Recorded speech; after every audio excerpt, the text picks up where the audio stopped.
l'est de Kinshasa, dans la commune de Massina, se dresse éminemment une église missionnaire en pleine croissance.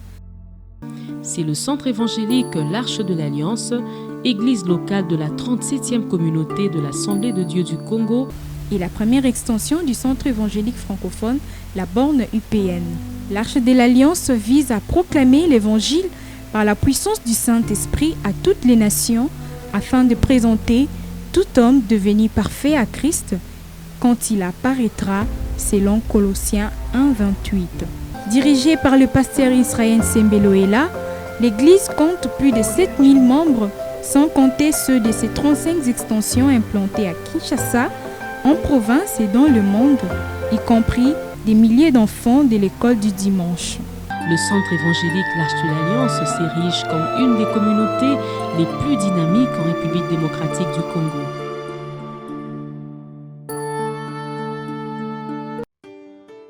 Tout commence en 1987.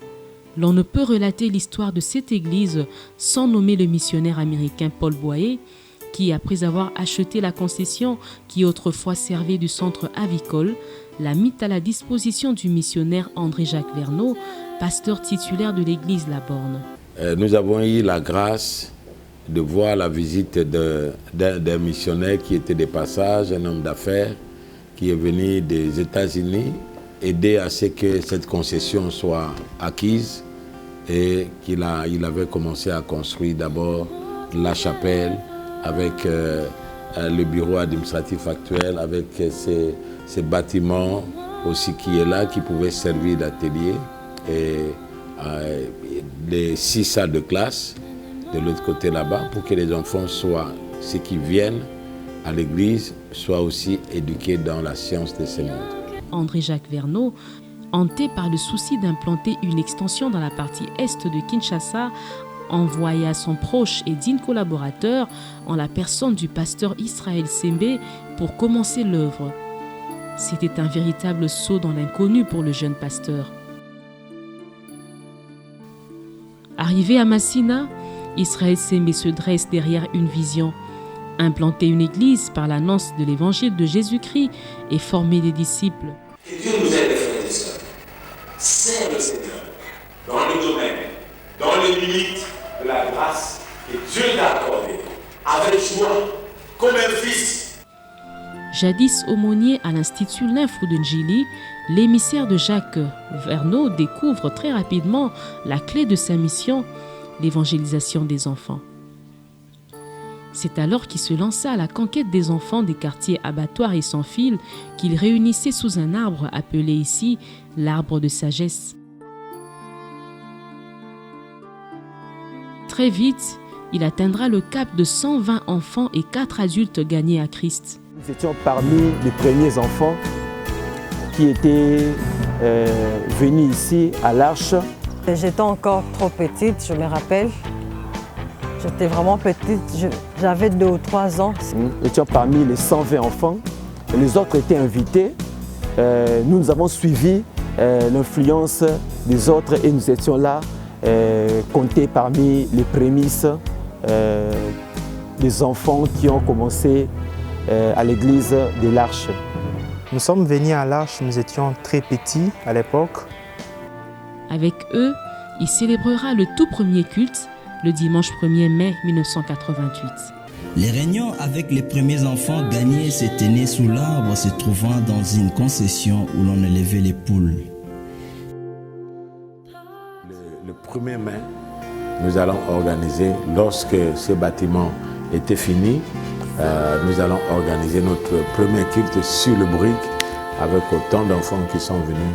Et voilà comment l'église de l'Arche est aujourd'hui. Le 1er mai, le culte inaugural. L'inaugural ou mieux le premier culte des enfants. L'impact de l'évangile de Jésus-Christ dans la vie des enfants devenait de plus en plus perceptible au point d'attirer leurs parents vers l'église. Et la mission s'ouvre désormais aux adultes et l'œuvre ira grandissante avec une nouvelle ambition, la formation des disciples. Jour après jour, le pasteur Sembe découvre sur son parcours des hommes et des femmes que le Seigneur attire vers la mission. Avec l'aide du Saint-Esprit, l'armée de l'Éternel s'élargit et la mission se consolide. En phase spirituelle, Conventions, conférences, campagnes d'évangélisation, actions évangéliques, célébrations se succèdent. Résultat, des milliers des âmes gagnées pour Christ et les deuxièmes services du culte dominical furent inaugurés. Des extensions ouvrent leurs portes, une après l'autre. En 1994, l'Église traverse une nouvelle étape. Israël Sembe est appelé à Lomé, au Togo, pour la formation à la FATAD.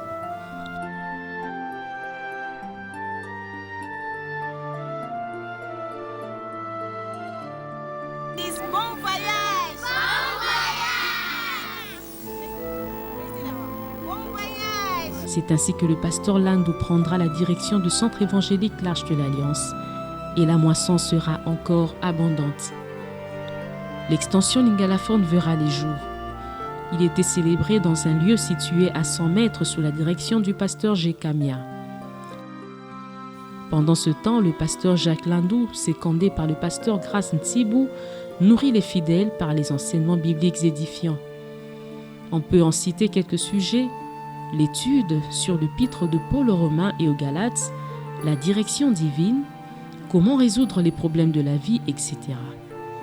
Jacques Landou organisa l'administration de l'Église. Vu la croissance numérique de l'Église, il matérialisa la pensée de son prédécesseur en posant la première pierre pour la construction du nouveau temple. 3 ans après sa formation à Lomé, le pasteur Israël Sembe retourna à Kinshasa en 1997. Il reprit la direction de l'Église et insuffla un vent nouveau.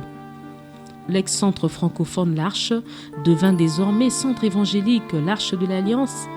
Ces départements eurent l'appellation des ministères. L'extension Lingalaphone fut appelée Troisième culte.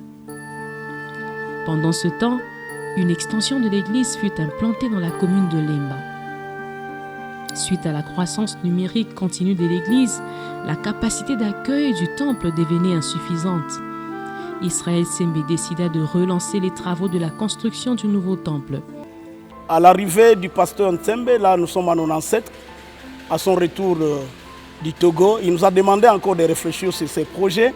Il a donné une vision, il voyait un temple, disons, qui avait une forme de la croix.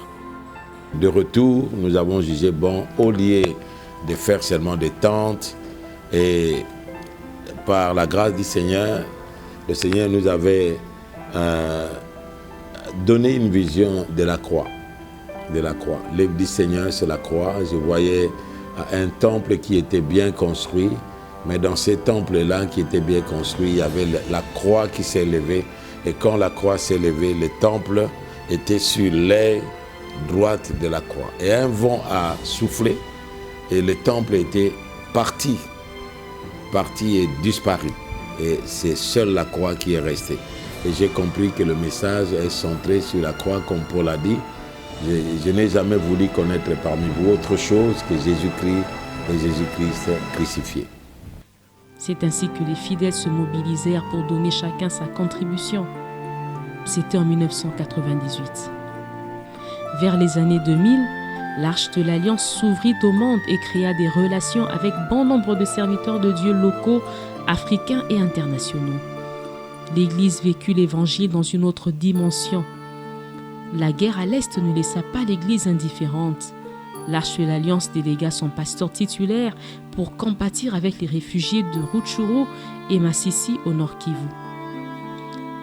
En 2001, le pasteur Israël Sembe fut ordonné par la communauté des Assemblées des Dieux. Une réception fut organisée en son honneur. En 2009, le pasteur titulaire de l'Église, l'Arche de l'Alliance, suite à sa vision missionnaire, fut élu représentant légal de la KDC.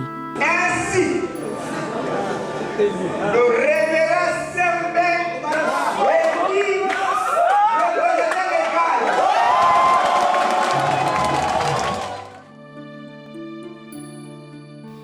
Dans l'entretemps, l'Église prit un envol remarquable jusqu'à ce jour. À partir de 2005, on assista à la naissance de plusieurs extensions et cellules à Kinshasa, à l'intérieur et à l'extérieur du pays.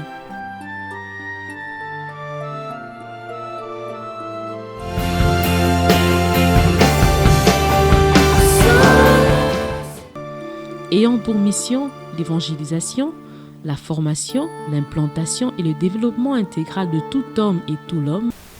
Le Centre évangélique Arche de l'Alliance ne s'est pas écarté de sa vocation et présente plusieurs réalisations à son actif. Entre autres, des milliers d'âmes gagnées, l'implantation de 35 extensions, de plusieurs cellules de maison, des écoles pour la prise en charge des enfants sur le plan intellectuel et spirituel. Grande concession à Bibois, située à l'est de la ville de Kinshasa, concession qui servira de construction d'un hôpital moderne, d'un complexe scolaire et d'une université. La Convention missionnaire nationale en 2019, ainsi que la bourse d'excellence octroyée aux jeunes orphelins ou à ceux n'ayant pas de moyens financiers pour les études supérieures et techniques. Outre les réalisations citées, l'on ne peut passer sous silence celle qui est considérée comme la plus grande compte tenu des temps et des frais engagés pour sa matérialisation. Il s'agit de la construction du temple. Ce temple, fruit de labeur et de sacrifices consentis par les fidèles, est la concrétisation du projet du berger de l'Église avant son départ aux études à Lomé. Le but de ces sanctuaires, pour que nous venions tous adorer Dieu, le but de ces sanctuaires, que nous venions présenter à Dieu nos louanges, nos adorations, et deuxièmement, nous venions ensemble pour nous édifier les uns les autres, recevoir des enseignements, et troisième ministère, c'est être édifié et d'aller de par le monde, comme le Seigneur nous a dit dans ses mandats divins, aller et faire de toutes les nations mes disciples. Ce projet fit motiver l'afflux des fidèles que l'Église accueillait tous les dimanches. Bien des fidèles célébraient les cultes dehors à cause de l'exiguïté du temple. Le rallongement par les tentes n'a pas suffi pour résoudre les problèmes de la capacité d'accueil. Cotisation sur cotisation, les premiers travaux commencèrent si bien que peu à peu l'édifice prit forme. À un moment, les fidèles ont eu l'impression d'être essoufflés par la crise économique du pays, mais l'Éternel ne commence pas une chose sans l'achever. Le berger est resté confiant et s'est refusé tout crédit auprès des banques. La plupart des bien-aimés frères et sœurs ont participé. Et ce qu'il y a aujourd'hui à l'Arche, ce sont ces frères et sœurs, les enfants même qui sont là-bas, les adolescents, les enfants qui envoient les offrandes ici pour que ces sanctuaires soient érigés. Son optimisme encourageait les architectes et tous frères de l'Église à braver le doute. Le pasteur nous a vraiment beaucoup soutenus, accompagnés et il a cru en nous. Tout le monde se mobilisa. Les mamans de l'Église n'étaient pas en reste. Elles s'engagèrent à donner la nourriture à tous ceux qui travaillaient. Le chantier était donc archois. Dieu a prouvé sa bonté. Aucun incident majeur était arrivé. Parce que quand vous voyez un chantier comme celui-ci à l'église, terminer un chantier sans qu'il y ait eu mort d'homme, nous voulons dire que vraiment Dieu nous a soutenus. C'est ce que le Seigneur a fait. Il y a eu plusieurs incidents qui devaient ramener peut-être à la perte de vies humaines, mais comme c'est le sanctuaire du Dieu vivant, et tous ceux qui travaillent là-bas, il n'y a eu aucun incident qui a fait que quelqu'un puisse